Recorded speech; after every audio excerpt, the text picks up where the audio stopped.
Hello, my name is Ryken Grattet. I study crime and the criminal justice system here in California. Today I'm going to talk a little bit about the current situation and some of the past history in the area of corrections, which is prisons, jails, probation, and parole. I'm going to start by talking a little bit about the changes that have occurred over the last several decades in the long term. The first of these is changes in the prison population. In 1980, the prison population was about 20,000 inmates. In 2006, it reached its peak at 170,000. And during the decade prior to that peak, felony crime rates were actually going down. And yet the prison population continued to rise. A second major feature of the recent history of California corrections is the extraordinarily high rate of recidivism that characterizes the state's parole population. Roughly 2/3 of the individuals released to parole return to custody in a 3-year period in California. That's among the highest in the nation. And then the third major feature of the recent history in California in corrections is the enormous growth in costs. In 1980, corrections amounted to about 3% of the state's budget. In 2010, it's 11% of the state budget, about the same amount that we spend on higher education.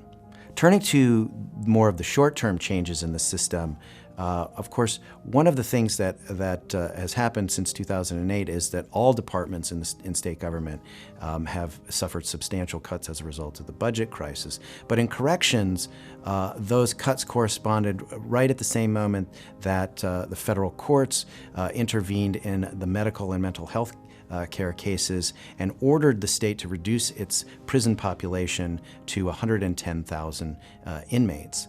In 2011, Governor Brown put forward an ambitious piece of legislation called Public Safety Realignment, which took authority for large numbers of inmates from the state and placed them under the control of the counties. That's resulted in significant declines in the first year in terms of both the prison and parole population, 17% decline in the prison population, 34% decline in the parole population. There are 3 questions that the state will be confronting in the next few months in regards to realignment. The first is crime actually going up? There's some anecdotal evidence from throughout the state that maybe it is. At this point, it's a little bit too early to tell, although in the coming months, we should have enough data and enough time to have passed to know whether or not we can trace changes in the crime rate to realignment. A second question is whether or not counties can actually do better with the supervised populations now under their authority. And that will be measured in terms of whether or not the recidivism rates for those populations go down. The third question is, will any of this save any money?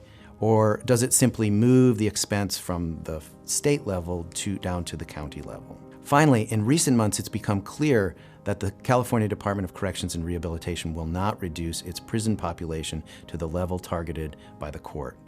As a result, the counties, the department, the courts themselves, the legislature will all be considering what to do next. Thank you for listening.